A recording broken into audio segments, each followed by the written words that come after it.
Hey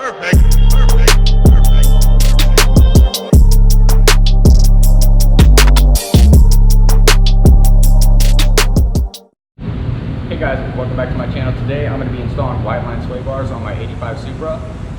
My car's 34 years old, so I'm going to start by spraying the bolts before we get wrenching. We should have altogether 6 bolts. I'm going to get that one, even though that's been replaced. That one really good. That one really good. There's only 4 on the brackets, and on the rear there's only 1 end link, so that'll be easy. These are the new white line sway bars I will be installing. It came with all the hardware and some instructions, so it'll be super easy install.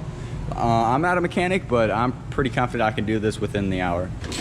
Success! Woo! All right, 1 bolt down, 5 more to go.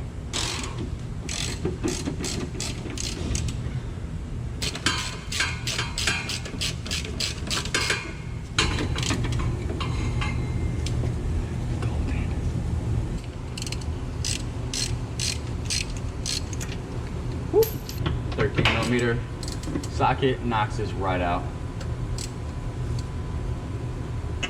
Oh! I almost had sway bar for dinner. So it should come out easy, but yep, came out as simple as that. That is the new white line sway bar versus the old OEM sway bar. There's a big upgrade.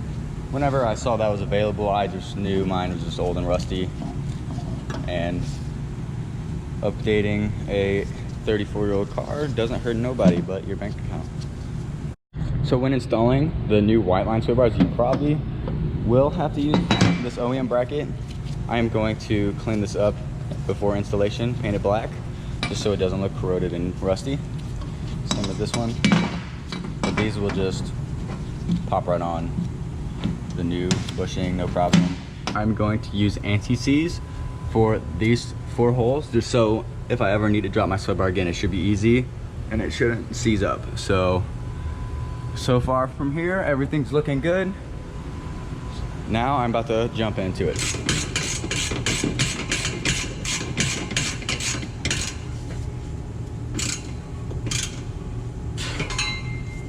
That one's tight. I'm gonna double check all of them real quick.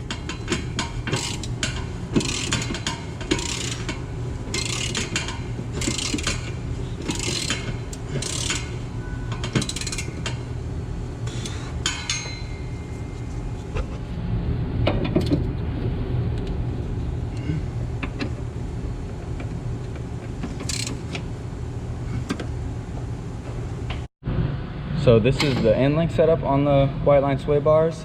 This mounts right here where the end link meets the control arm. So I have to, I guess, convert that. It's not really a conversion, but I have to mount this there and then install the end link.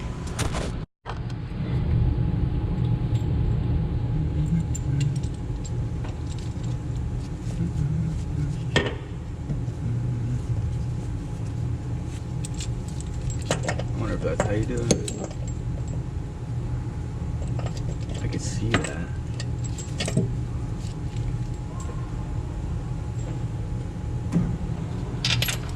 Oh.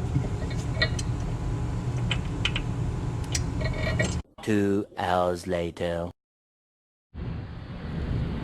Alright guys, I just finished up on installing the white line sway bars. That's how I have the end link set up.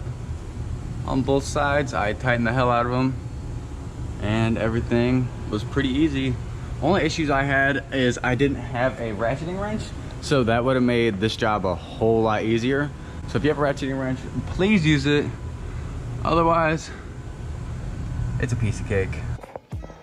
I want to end this video out here, but before I do, I want to talk about the issues I had installing the sway bars. So I tightened the sway bar up too much to where it didn't have any wiggle room to the left or the right. So all I had to do was loosen it back up, move it to the right, then throw the end links on. So that was pretty easy. Like I said, that was the only really issue I had. If you do like videos like this, I will post more stuff I do to the Supra on this channel. So if you could like and subscribe. I'll put my Instagram in the description below just so you guys can look at the Supra some more, ask some questions. I'm more than happy to answer all the questions you guys have. But I'm in this video here. I've probably been here about an hour and a half trying to do outro like this, but people keep pulling up and say, oh, awesome car, dude. I'm like, yeah, thanks, man. So it just kind of, it's time consuming. I'm done with it. So thank you for watching. If you made it this far, I'm gonna talk to you later. See ya.